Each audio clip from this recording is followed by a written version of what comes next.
nesses momentos de tribulação, de desencarne de alguém querido, de incompreensão, de injustiça, de apontamento, a nossa fé, ela fica abalada. E Kardec, no final desse capítulo, ele coloca para nós uma frase que eu acredito que todos aqueles que já gravitam no Espiritismo conhecem. A fé inabalável é aquela que, frente a frente, a razão, em qualquer época da humanidade, ela tem que ser compreendida. Porque se assim não for, ela se torna uma fé cega, já nos diz o Espírito de verdade. E assim foi ao longo dos séculos. E para que a gente possa entender um pouco mais, nós vamos voltar 2000 anos atrás e ver que Jesus já falava dessa fé raciocinada. Ele citou 2 pessoas só no Evangelho. Porque na maioria das vezes, todos aqueles que eram curados, ele já dizia, vá que a tua fé te curou. Mostrando que podia o indivíduo, não que podia o Cristo. Mas quando ele vem falar de fé raciocinada, ele encontrou 2 pessoas. Quem são elas no Evangelho? A mulher Seropenícia e o centurião romano. Hoje nós vamos trazer Lucas capítulo 7 desse centurião romano. Esse do qual Jesus encontra ele ali e fala para todos abertos que uma fé como essa não encontrei em nenhum filho de Israel. Lembrando que os israelitas são os descendentes diretos dos hebreus, o povo que se diz na terra, o povo escolhido, o povo que detinha as leis de Deus, mas que hoje nós sabemos que todas as criaturas, inclusive os animais, vegetais e minerais, são criaturas de Deus. São seres vivos também. Cada um no seu processo evolutivo. Mas dentro do Evangelho, a gente convida todos vocês a prestar muita atenção nesse encontro. Porque passa por nós e às vezes a gente não percebe certas palavras, certos sentimentos empregados aqui. Então Jesus adentra a cidadezinha de Cafarnaum, né, já com os seus discípulos, e vem o centurião romano ao seu encontro. Lembrando que um centurião romano, na hierarquia romana, ele era a 6ª pessoa na hierarquia. Mas era alguém de poder, porque ele tinha 10 agrupamentos de 8 que formavam uma centúria. Para ganhar um cargo desse, você tinha que mostrar condolências a Roma, até mesmo desprender a sua vida, colocar em xeque a sua vida, para que ganhasse um cargo como esse de confiança. Mas ele vem até Jesus com uma outra finalidade. O que ele diz para Jesus no diálogo? Ele chega para o mestre e diz assim, vós que sois mestre em Israel, eu estou com um dos meus servos doente. Basta que tu dê uma ordem e com certeza o meu servo estará curado. Só essa pequena frase dá estudo aqui. Se a gente for esmiuçar, eu acredito para o resto do ano, no mínimo. E nós, com a nossa pequenez, nós não conseguiremos ainda aprofundar o que Jesus trouxe. Lembrando, né, do centurião, imagine uma pessoa que tem um grande poder, mas que nunca iria se dobrar aos olhos de alguém que, vindo de Nazaré, como os humildes, que caminhava com pessoas do povo, com gentios, amável, que conversava com homens e mulheres por igualdade. Então, só por aí, o que a gente nota nesse centurião? É alguém desprovido dessa hierarquia. No sentido de que raciocinou e viu naquele nazareno que ele não tinha só prodígios, que ele trazia uma verdade que aqueles do mundo desconheciam. Então ele teve humildade para chegar e pedir para o seu servo. Porque não é assim que Allan Kardec, no Livro dos Espíritos, explica para nós sobre a caridade? Mostrando que a verdade é quando a gente reconhece que aquele que é o maior se faz menor. para comungar com todos por igual. Então o centurião romano, naquela hora ali, ele absteve do seu poder romano, do seu poder terrestre, e reconhece a autoridade moral de Jesus. E pede para que Jesus cure o seu servo. E curioso, porque a gente deixa por ali, né, a passagem bíblica e esquece dos demais que estão junto com Jesus. Esse homem, ele conseguiu o respaldo dos discípulos e dos seguidores de Jesus. Porque disseram assim, olha, o servo desse centurião nos ajudou até na construção da nossa sinagoga aqui em Cafarnaum. Ou seja, Jesus já sabia do movimento espiritual de todos que ali estavam, inclusive o que se passava no coração do romano. Porque lá no livro Brasil, Pátria do Evangelho, curioso que quando Jesus fala que transplanta da Palestina para o Brasil, todos os seus corações mais caros, principalmente aqueles rebeldes e contrários à lei divina, Jesus não vem à Terra para medir o número de uma religião. Sabe o que diz lá o Espírito Irmão X para nós? Que Jesus vem à Terra para olhar o coração dos homens, para saber a evolução e o amor que está sendo desenvolvido no coração dos homens. E já lá naquela época, da mesma forma. Com certeza, quando Jesus vira para o centurião e responde para ele, aonde está o teu servo? E ele fala, não, Senhor, basta que tu dê uma ordem, porque eu sou um centurião. E quando eu mando um soldado ir, basta que eu dê a ordem. Imagina tu. E aí a gente para de novo e vai refletir sobre mais essa frase. Imagina só o quanto que esse homem, sem ter conhecimentos espirituais, sem ter mesmo visto, porque não era um médium ostensivo, acreditou, raciocinou e compreendeu. E aí Jesus finaliza esse diálogo dizendo que não teve nenhuma em Israel uma fé como essa. Para aqueles que estavam ao lado de Jesus, com certeza foi um baque muito grande. Porque imagina só, você que comunga do farisaísmo da época, que é a religião que imperava entre todos lá, ouvir um nazareno falar que um romano tinha mais fé do que ele. E nós, que recebemos tanto da doutrina espírita, esse conhecimento vasto, nós pegamos o Pentateuco Kardeciano, a gente pega as obras subsidiárias do Chico, explicações do mundo maior, de tudo aquilo que nós vemos que os nossos irmãos passaram, e que muitos de nós, quando nos deparamos com a dificuldade, a gente ainda escolhe o caminho do retorno, de ficar em cima do muro, da neutralidade, e muitas das vezes não nos posicionamos de forma como que o Cristo sempre fazia e do qual a doutrina espírita vem nos convidar, de forma amorosa e compreensiva. Porque quando no Evangelho segundo o Espiritismo a gente pega lá sobre inferiores e superiores, a gente ainda tem o hábito mundano de julgar como o mundo julga, os inferiores e os superiores.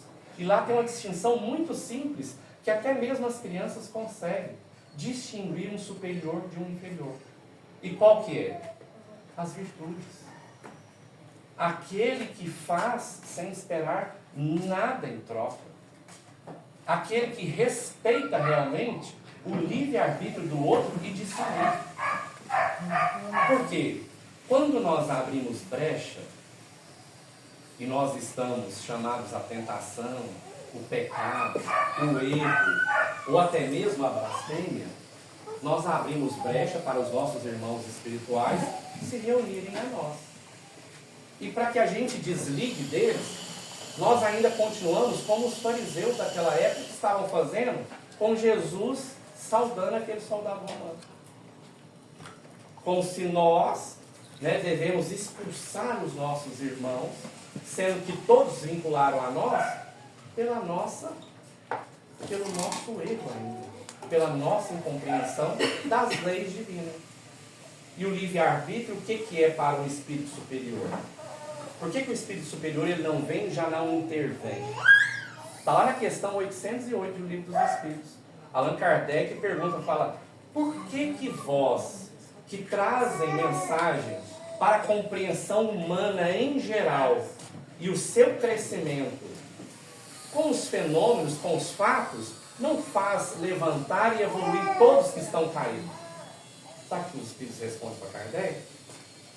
Se não compreendes o simples, a natureza, que Deus vos revela todos os dias, como que vai compreender nós, que simplesmente pelo fato do fenômeno nos apresentamos?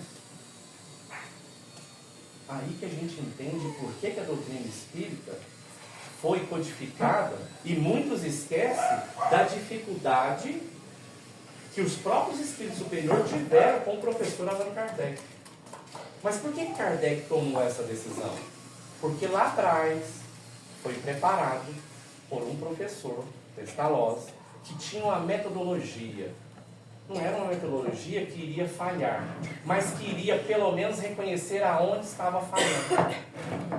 E como que Kardec usa? Ele é convidado para uma assembleia de mesas que giravam, e ele não foi lá por conta do fenômeno como os demais. Está lá em Obras Póstumas, no capítulo 10. Allan Kardec chega e ele fica querendo saber de onde e para que aquela inteligência. Então, o primeiro momento da doutrina espírita, imaginem só, né, principalmente aqueles que ainda estão nas academias estudando, uma mesa que batia 1 para 5, 2 para não. O ato subsequente era cada letra uma batida. Gastava-se horas para formar uma frase. Mas ele partiu do concreto para o abstrato, para o desconhecido, de forma raciocinada, entendendo e perguntando com perguntas lógicas. E é o que nós, muitas das vezes, nos perdemos nos nossos sentimentos. Preferimos apontar do que fazermos o mesmo. Então ali foi preciso o quê? Algum tempo para que Kardec tivesse confiança e pegasse uma cesta, colocasse ali um lápis e os próprios espíritos vinham respondendo. Perguntas que nós encontramos nessa compilação do Pentateuco Kardeciano. E nós vamos recebendo tanta informação, revivendo o Evangelho de Jesus, trazendo encontros que são muito caros para nós. Porque os poucos médiuns ostensivos que nós temos hoje reconhecem esses mesmos aqui encarnados junto com nós. E é claro, a gente não pode levantar o dedo, né? Porque se eu for fazer isso, aí estava era pondo fogo nas aldeias e destruindo para arrecadar. Então, assim, a gente toma muito cuidado com aquilo que a gente fala, com os irmãos que chegam. Mas a gente fala para todas as casas. Vamos cuidar também dos trabalhadores. Porque se nós chegamos na casa espírita, nós também somos necessitados. Principalmente da alma, do espírito. Nós precisamos ter a humildade desse soldado romano de ir encontrar Jesus realmente. Porque nós somos falhos. Nós ainda nos perdemos. E com muita facilidade. Porque somos espíritos ainda em provas e expiações. Mas com o amparo da doutrina espírita, desses irmãos que nos visitam, achei muito bonitinho quando você falou, mas é uma grande verdade, né? André Luiz conta que toda agremiação espírita, seja ela qual for, simples ou num grande salão, do jeito que for, eles vêm antes de nós, limpam o ambiente espiritual, sabe quem vai vir à noite e quem muitas das vezes estava organizando para vir e não conseguiu vir. E é por esses que aqueles que estão bem aqui devem irradiar, pedir para eles. Porque quando nós preparamos um estudo como esse, a gente faz isso. Mas um dos discípulos que caminhavam com Jesus, que era Pedro, que assistiu tudo aquilo, para aqueles que não conheceram a fundo Simão, Simão tem muita discordância de Roma, porque a sua sogra morava com ele na casa dele. E os primeiros encontros que Jesus enchia a casa de Pedro, era a sogra de Simão Pedro que preparava tudo. Porque a esposa trabalhava, ele pescava e chegava ali. Só que dentro do Evangelho, a gente encontra lá no Boa Nova, que a sogra de Simão Pedro, que era viúva, foi apaixonada por um soldado romano. Não era esse. Mas a gente sabe que a divergência dos dois partia dali. Simão queria que ela guardasse a viuvez e muito menos se relacionasse com um soldado romano. Então o que acontece? Toda a caminhada de Simão Pedro com Jesus teve um grande propósito.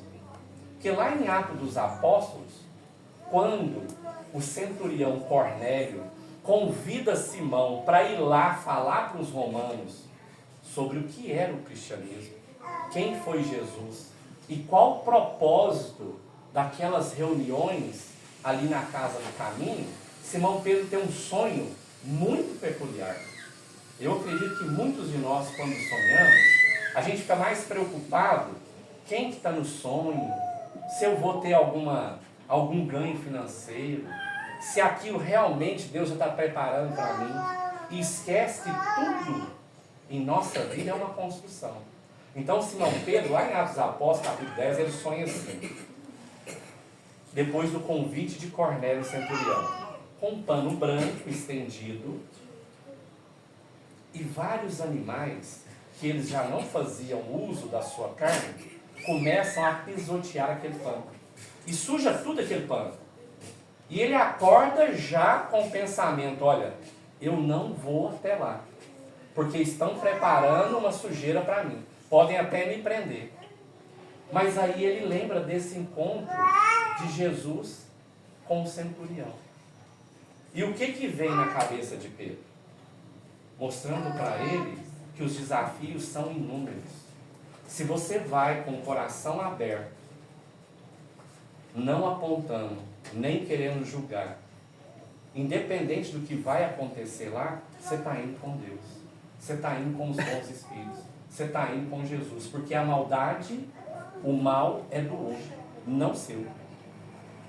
Então, finalizando o nosso estudo ali, entendendo que Jesus, quando fala desse centurião, da fé desse centurião, a doutrina espírita vem e nos relembra que é necessário não só essa fé raciocinada, mas acima de tudo um sentimento purificado. Porque é esse sentimento que vai nos distinguir uns dos outros. Não da forma de nos separarmos, mas de mostrar que nós realmente estamos prontos para o trabalho com Jesus. Curioso que a gente lembra de uma historinha do Chico.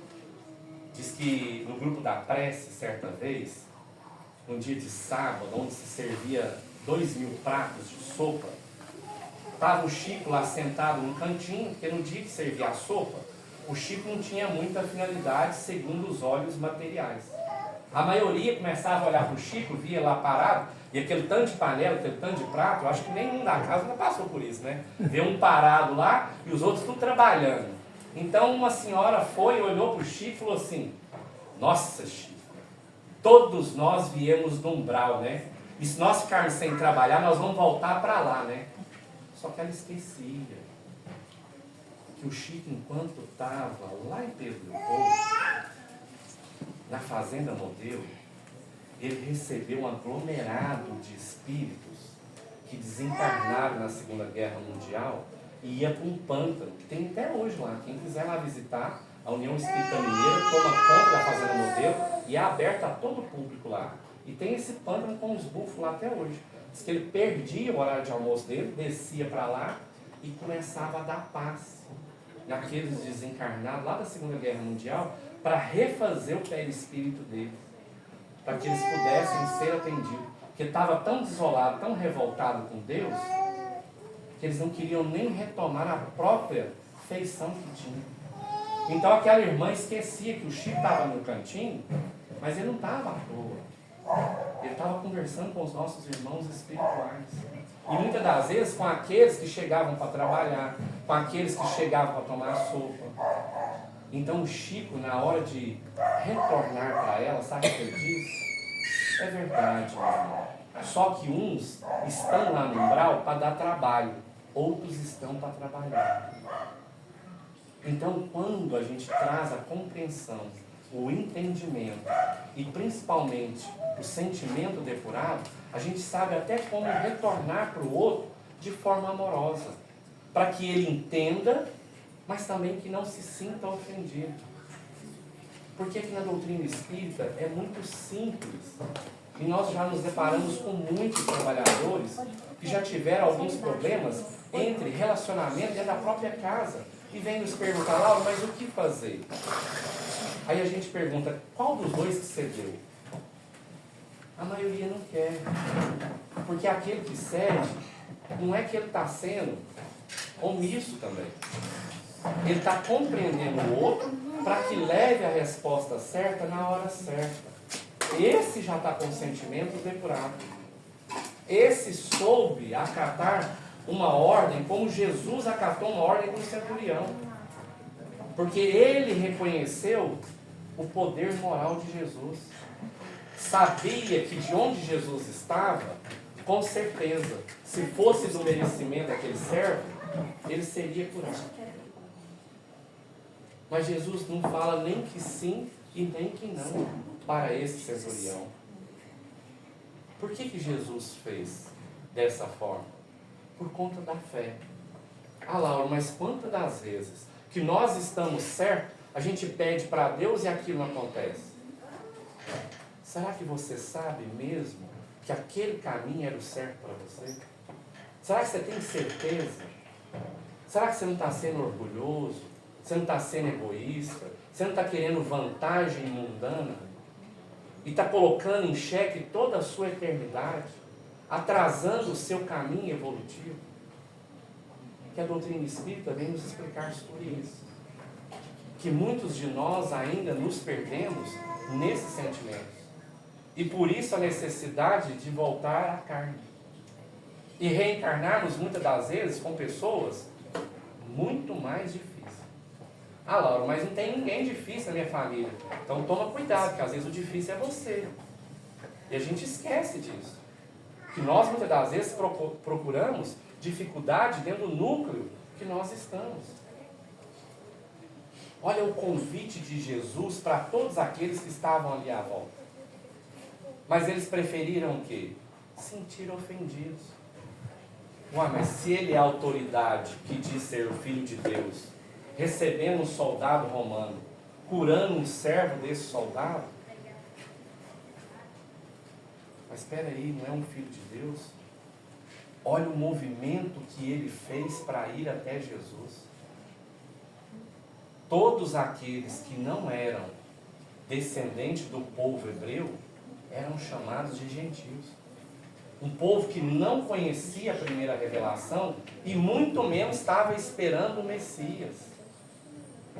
Agora imagina a terceira revelação que está aí aos nossos olhos, aos nossos sentimentos, às nossas companhias espirituais. E nós estamos fazendo o quê com esse tanto de livro, com esse tanto de convite que Deus nos passa e nos traz? Mostrando a cada um de nós a verdadeira essência. Porque antes que qualquer um de nós pensássemos, fomos criados pelo amor divino. E para que nós pudéssemos desencadear esse amor dentro de nós. Para que ao reencontrarmos, nós não precisaremos reconhecer, olha, foi você que fez mal, foi você que tirou tal vida. Não. Meu irmão, você está bem hoje? Você consegue caminhar hoje? Muitos de nós ainda não conseguem reconhecer. E ainda se colocam nesses lugares, inferiores e superiores. Esquece que muitos passam para o mundo espiritual, e a gente busca no livro Libertação de André Luiz, um espírito com inteligência fantástica, como Gregório. Gregório desencarna e começa a fazer um aglomerado como se fosse um justiceiro de Deus. E sabe quem que ele recebe nesse local lá? Principalmente os religiosos. Aqueles que ainda trazem a lei do karma como se fosse olho por olho, dente por dente. Não, você está passando por isso porque você deve ter feito isso lá atrás. E a gente esquece que a misericórdia divina, ela é muito maior do que qualquer castigo que nós estejamos vivendo. Sabe o que a doutrina espírita nos revela? E que é de entendimento de todos nós? Que a necessidade do burilamento, muitas das vezes, pela doença ou pela dificuldade, é que não nos deixa estacionados. E aí sim a gente começa a compreender por que a gente passa determinada coisa. E quem já passou, que seja pequena ou grande, sabe o tanto que é válido a luta, mas a luta resignada, a luta raciocinada, não aquela fé cega que tudo quer barganhar com Deus, em troca, e achar que Deus tem que fazer os seus caprichos. E muitas das vezes ele quer para o seu filho o quê? O melhor, como os pais querem para os filhos. Agora, com uma inteligência suprema como a de Deus, nós ainda vamos ficar nos debates, nas incompreensões? É de muito esclarecimento quando a gente busca nessas obras. E numa delas, quando a gente vê um prefácio que Emmanuel trouxe diante do centenário da doutrina espírita, lá em 1957, ele começa agradecendo a Deus pelo desprendimento do professor Rivaio e todo o trabalho que eles agora poderiam dar continuidade, mas que sem aquela base seria impossível que a humanidade descortinasse o mundo espiritual da mesma forma com que o professor fez, mostrando que tudo tem um propósito. Porque enquanto nós, criaturas, nós esquecemos que Deus é Espírito, nos criou a sua imagem e semelhança em Espírito, e muitos ainda não compreendem isso. Então traz para o material para a gente explicar, que aí fica mais fácil. Imagina Deus com essa inteligência superior. Ele te criou a sua imagem e semelhança. Te deu todos os atributos, mas em forma de semente. Olha, você vai receber tudo aqui para desenvolver. E nós fazemos o quê? De vez nós pegarmos um terreno que está ali fértil, a gente quer a praia, a gente quer a areia. Não, peraí. Eu vim nesse mundo aqui, foi a passeio, eu estou aqui para trabalhar, não. A criatura, você está trabalhando, é um bem que você vai receber para a eternidade. Então, quando a gente olha, né, com os olhos materiais, a gente olha e fala assim, Laura, mas como que Deus traz ainda corpos com tanta deficiência, com tantos problemas? Por isso que justifica que somos imagem e semelhança de Deus em espírito. A necessidade do corpo é nossa. Nós, em vidas anteriores, com certeza, nós deturpamos o Evangelho, nós fizemos mau uso da saúde, nós com certeza abalamos lares, nós com certeza destruímos comunidades. Mas não precisa com que isso retorne à tona e nos sirva como peso. Porque quantas pessoas que chegam hoje na casa espírita com muita ansiedade, com transtornos infinitos, TDAH, autismo. Nós não precisamos ficar revelando quem que a pessoa foi. Nós precisamos é tratar, olha, passa a sentir. Sente o seu filho, sente o seu parente mais próximo. Conversa com ele. Ah não, mas ele desvia tudo, ele deturpa tudo. Centraliza você. Ele tem um anjo da guarda. Ele tem um espírito que caminha com ele por muitos séculos. Que ama mais do que você. Que muitas das vezes é pai e mãe. Esse espírito está ali do lado dele. Com certeza, na hora do sono do corpo, ele desprende e E se você, com as suas orações, souber colocar ele também nessa harmonia, ele vai encontrar com esses espíritos e vai caminhar nesses lugares. Muitos de nós que vêm aqui à frente, com certeza, quando nós pedimos, olha, determinado estudo, a gente foi convidado para falar de determinado tema, eles nos arrastam, nos levam com a maior alegria para nos ensinar. Só que aí muitas das vezes os médiuns vão e quando vai provar ali do sentimento, porque traz a sua inferioridade. E a primeira coisa que a gente reconhece é aquilo que a gente tem de defeito até no outro. Mesmo quando nós estamos encarnados, a gente está olhando ali assim, a primeira coisa que a gente reconhece, porque a gente traz isso mais do que a bondade, mais do que a necessidade que deveria ficar mais exposta. Porque o que é o mundo de regeneração? Não vai ter nenhuma transformação. Pode o homem continuar com a maldade, queima aqui, desmata ali, faz isso aqui, mas não será dessa forma. O mundo de regeneração começará dentro de cada um de nós que aqui está. Inclusive nossos irmãos desencarnados, que estão doidinhos para voltar quando escuta e quando sente cada um desses corações vibrando amor dessa forma. A vontade do tempo que eles perderam enquanto estavam aqui.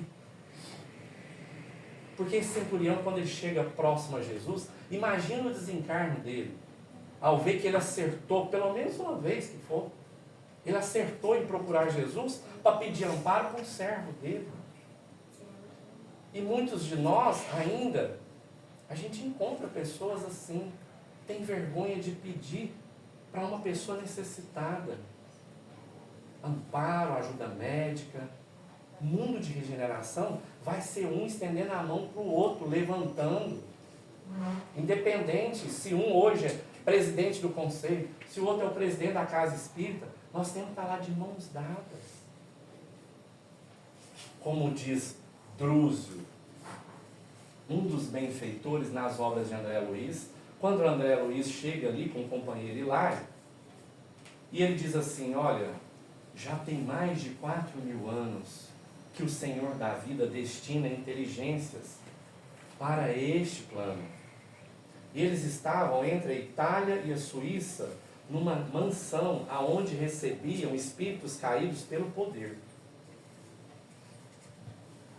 Aí esse benfeitor Druz, ele diz assim para André Luiz, olha, na época dos egípcios, que foi o povo degradado de Capela, com a maior inteligência que já esteve reencarnada na Terra, eles tinham como deuses Anúbios, aquele que tinha a cara de chacal, mas que era destinado para ele a justiça.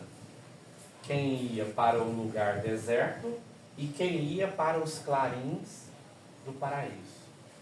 Tinha também Anubis, aquele com cara de gafanhoto, aquela cara bem forte. Aquele que destinava para todos que tinham o conhecimento de construção, de reconstrução, de sociedade, aqueles que governavam, ele fazia separação. Não, você já tem um lugar garantido. Mas também, nesse mesmo povo egípcio lá atrás, tinha a deusa Marte, que nós conhecemos hoje como a mulher da justiça, aquela da fé. Sabe o que nós estamos falando aqui hoje? Da fé raciocinada e da fé cega. Que os homens muitas das vezes precisaram de conhecimento, entendimento, mas acima de tudo, passar por aquilo que aqueles que estavam atravessando a dificuldade, para mudar alguma coisa ainda dentro das leis antes de desencarnar. Então, quando nós nos deparamos com as leis mundanas, é importantíssimo a gente lembrar das leis divinas. E principalmente da fé raciocinada, que nós somos convidados. Espero que tenha contribuído com cada um de vocês.